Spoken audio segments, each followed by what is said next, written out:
Shalom, salam sejahtera untuk kita semua.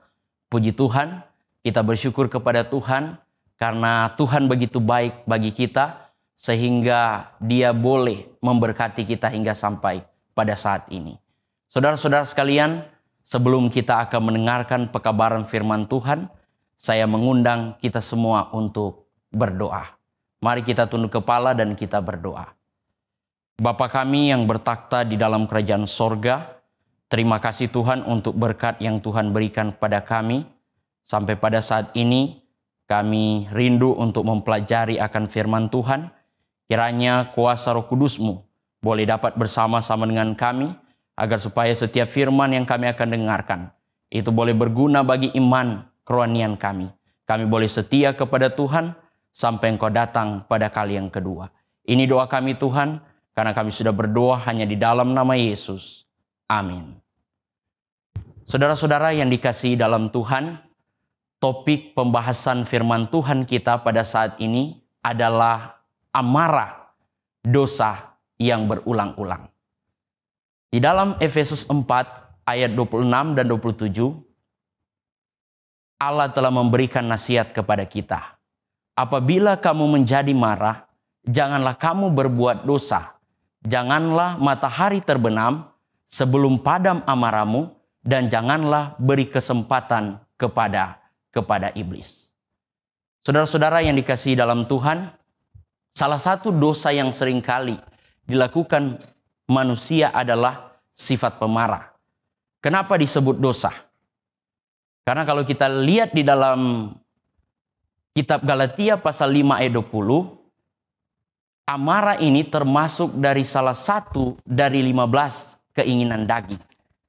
Kita bisa buka di dalam Alkitab Galatia 5 ayat 20. Di sana jelas dikatakan ada amarah dari 15 salah satu keinginan daging. Dan dosa ini dapat dilakukan oleh siapa saja, mulai dari anak-anak sampai kepada orang tua. Anak-anak contohnya bayi ketika dia marah akan mengganggu kenyamanan di dalam rumah tangga. Anak kecil ketika dia marah akan mengganggu kenyamanan dalam rumah tangga. Istri ketika marah, maka di dalam rumah tangga akan terjadi ketidaknyamanan. Begitu pula dengan suami ketika marah, akan terjadi ketidaknyamanan. Jadi satu orang saja marah, saudara-saudara, di dalam rumah tangga, di dalam rumah, maka ini akan mengakibatkan ketidaknyamanan dari seluruh anggota keluarga. Itulah sebabnya, saudara-saudara, memang tak seorang pun manusia kebal terhadap penyakit amarah ini. Kemarahan dapat menyebabkan kekesalan dalam hati, perselisihan dalam keluarga, ketegangan dalam masyarakat, bahkan kekacauan dalam satu negara. Banyak rumah tangga sering hancur oleh karena perselisihan yang menyebabkan emosi. Hubungan baik dengan orang lain seringkali terputus di tempat kerja, di kantor, dan juga di toko atau di tempat yang lain oleh karena terjadi amarah yang meluap-luap. Bahkan persahabatan menjadi rusak oleh karena amarah tidak terkendali. Amarah, saudara, sama seperti peluru senapan yang memantul, yang kadang-kadang berbalik memukul orang yang menembaknya. Ini dapat membinasakan orang yang menembak dan yang ditembak. Lalu pertanyaan, saudara, apa definisi daripada marah? Menurut tim Lahaye, THD, dia katakan amarah adalah perasaan sangat tidak senang, bermusuhan terhadap seseorang atau sesuatu, perasaan yang tidak nyaman. Lalu dalam Perjanjian Baru ada 3 kata Yunani untuk menerangkan tentang amarah. Yang pertama adalah orge, yang kedua adalah tumos, yang ketiga adalah paragismos. Orge ini adalah suatu keadaan yang sudah mengendap atau terus ada dalam pikiran. Timbul dengan perlahan, punya kemungkinan membalas dendam, cenderung memiliki sifat yang bertahan lama, emosi yang aktif. Sementara yang kedua adalah tumos. Ini adalah kondisi yang sangat tidak tenang. Ledakan karena jengkel yang ada di dalam tidak bertahan lama seperti orge. Jadi memang tidak bertahan lama seperti orge. Kadang-kadang bersifat seperti balas dendam, tetapi tidak selamanya.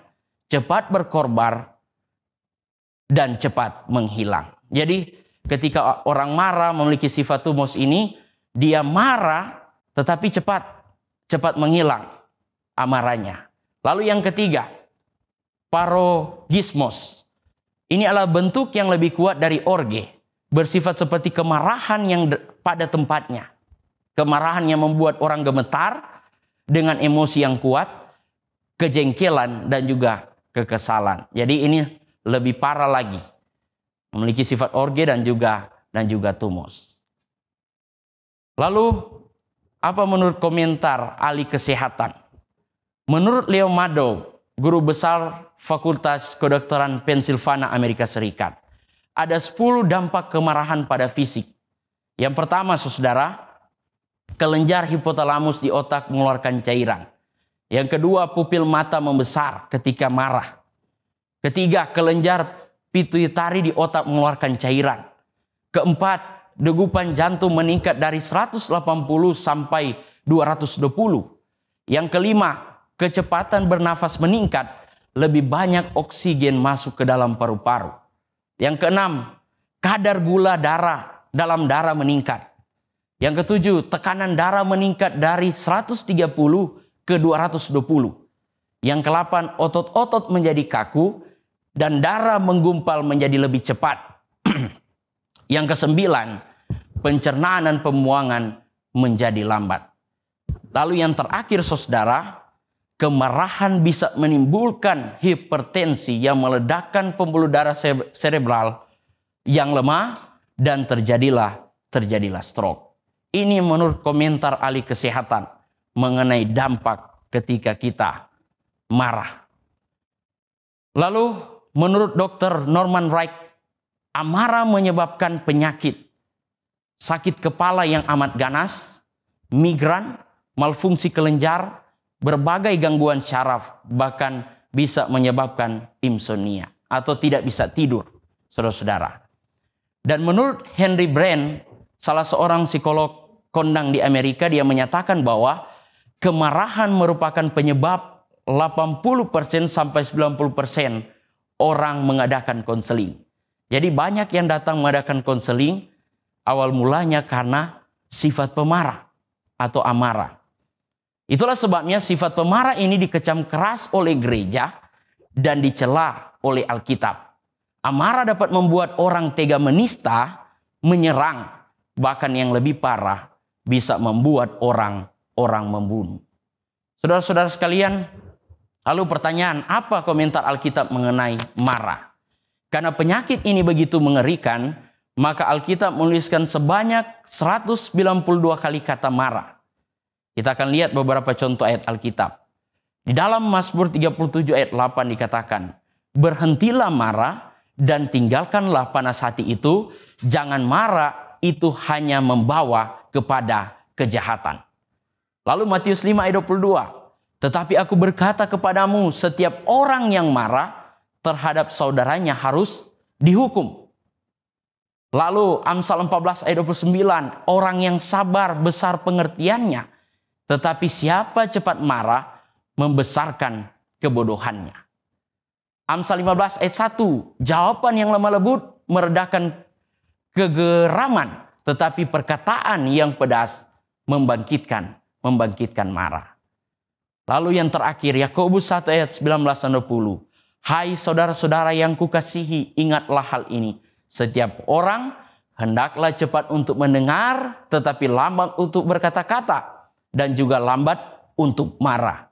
Sebab amarah manusia tidak mengerjakan kebenaran di hadapan Allah. Jadi saudara, amarah manusia tidak mengerjakan kebenaran di hadapan Allah. Amarah dapat menghalangi kita bersaksi, saudara-saudara. Contohnya di dalam Alkitab, Petrus, karena marah terhadap saudara Roma, ia cabut pedang memotong telinga hamba imam besar. Yesus sudah katakan di dalam Matius 26 ayat 52. Barang siapa menggunakan pedang, ia akan binasa oleh pedang. Kemudian amarah menyebabkan orang kehilangan kegembiraan dan gairah hidup. Contohnya cerita mengenai Kain, saudara, di dalam Kejadian pasal 4. Di ayat 6 Allah berkata kepada Kain, kegembiraannya sudah lenyap oleh amarahnya. Mengapa hatimu panas dan mukamu muram? Saudara-saudara, dari sini kita bisa dapatkan, kalau kita marah, air muka kita yang baik menjadi lenyap. Kalau kita marah, reputasi dan nama baik kita menjadi rusak. Kalau kita marah, kesempatan yang baik menjadi hilang. Kalau kita marah, kesaksian kita lenyap, saudara. Orang tidak akan mendengarkan kita. Orang tidak akan mendengarkan kabar baik tentang Yesus ketika kita kabarkan kalau kita memiliki sifat pemarah.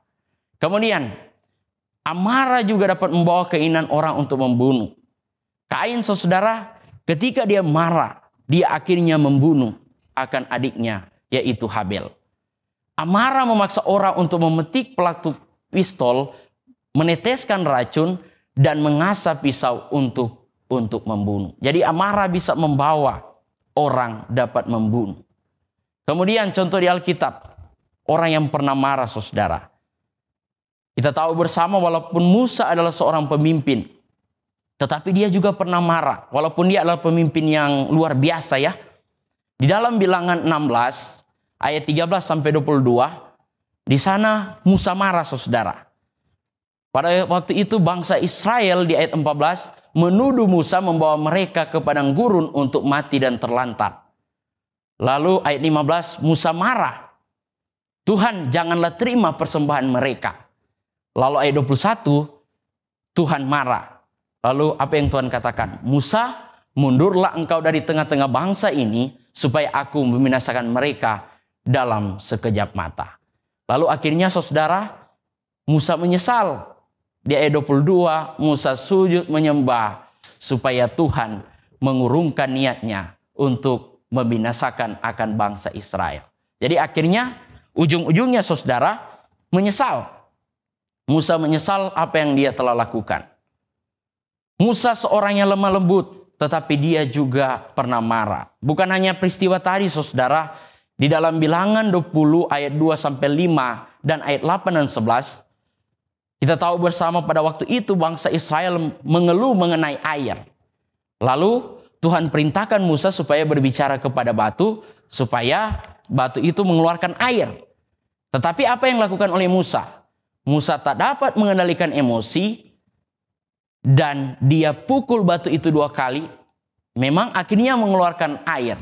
Tetapi saudara, dia tidak melakukan apa yang menjadi instruksi Tuhan. Perintah Tuhan. Tuhan bilang berbicara, tetapi dia pukul 2 kali. Dan inilah akibat dari amarah. Akibat dari marah. Yakobus 1 ayat 20 firman Tuhan katakan, sebab amarah manusia tidak mengerjakan kebenaran di hadapan Allah. Ada pepatah mengatakan, sekali marah sukacita hilang. 2 kali marah akal sehat terbang. 3 kali marah tekanan darah naik. 4 kali marah teman-teman, sahabat-sahabat pergi.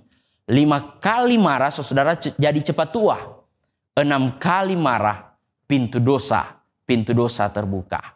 Orang yang marah saudara tak dapat mengatasi masalah. Tak dapat membedakan mana yang benar, mana yang salah. Menjadi buta dan tak dapat melihat hal-hal yang rohani dalam kehidupan. Banyak di antara kita yang melakukan akan dosa amarah ini.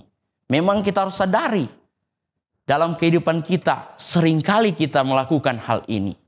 Walaupun kita mencoba mencari dalih untuk menyatakan sifat alamiah kita, namun hati nurani selalu menuduh kita. Sadar atau tidak sadar, kalau kita diperintah oleh sifat marah yang tidak terkendali, kita sedang mendukakan Roh Kudus, saudara-saudara. Lalu menjadi pertanyaan, dapatkah kita mengendalikan sifat alamiah kita yang pemarah? Seorang penulis Yunani, Plutarkus, katakan, saya sudah dapat belajar dari pengalaman bahwa amarah bukannya tidak dapat diobati kalau orang itu mau mengobatinya. Jadi penulis Yunani katakan, sebenarnya boleh dapat diobati asalkan orang itu rindu untuk mengobatinya. Amarah bukannya tidak dapat diobati kalau orang itu mau mengobatinya. Firman Tuhan sudah katakan dalam 1 Yohanes 1 ayat 9. Jika kita mengaku dosa kita, maka Ia akan mengampuni dosa kita dan menyucikan kita dari segala kejahatan. Ketika kita datang kepada Tuhan mengaku, maka Tuhan akan menuntun menyucikan kita agar supaya kita dapat menghilangkan sifat pemarah kita. Lalu pertanyaan, apa obat yang bisa mengatasi kemarahan? Apakah kita bisa temukan di toko-toko? Atau kita bisa temukan kepada orang-orang?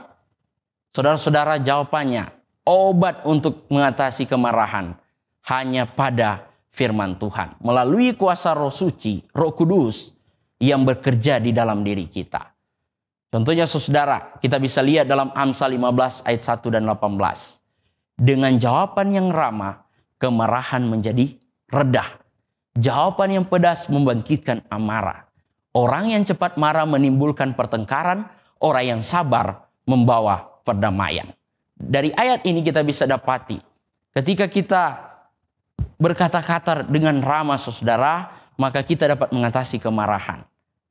Ketika kita sabar saudara, maka kita bisa mengatasi kemarahan. Kemudian Amsal 22 ayat 24 katakan, janganlah bergaul dengan orang yang suka marah dan cepat naik darah. Hati-hati saudara, kalau kita cepat marah saudara, maka kalau orang melihat firman Tuhan, tentunya dia tidak akan bergaul dengan kita. Artinya, jangan bergaul dengan orang yang suka marah dan cepat naik darah.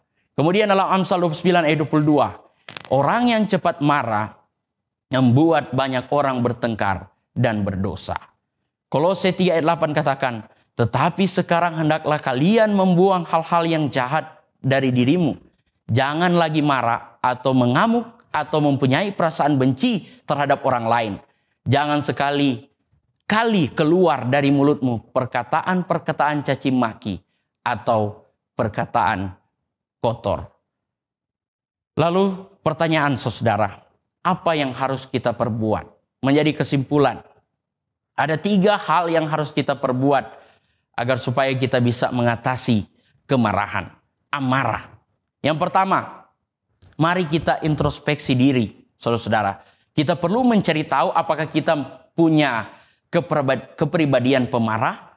Kemudian yang kedua, kita harus mengakui bahwa itu adalah dosa besar di mata Allah dan di mata kita sendiri. Kemudian yang ketiga, kita memohon pengampunan Allah atas sifat yang suka mengamuk dan tabiat marah yang tidak terkendali. Saudara-saudara, memang ini pergumulan. Karena ketika kita sudah marah, memang secara manusia inilah sifat kecenderungan kita. Akhirnya yang kita akan lakukan adalah banyak kesalahan. Tetapi mari kita bergumul. Mari kita berdoa kepada Tuhan, meminta bantuan Tuhan. Supaya kita boleh menjadi pribadi yang tidak cepat marah, pribadi yang sabar, dan juga pribadi yang ramah. Kiranya melalui pekabaran firman Tuhan ini menjadi kekuatan bagi iman, kerohanian kita supaya kita boleh lebih lagi mengasihi Tuhan, tetapi lebih mengasihi akan sesama kita. Tuhan memberkati kita semua. Adalah doa dan harapan saya. Amin. Mari kita tunduk kepala dan kita berdoa. Bapa kami yang bertakhta di dalam kerajaan sorga, Allah yang kami sembah siang dan malam, kami bersyukur Tuhan untuk berkat yang Tuhan telah berikan bagi kami. Pada saat ini kami boleh mempelajari akan pekabaran firman Tuhan.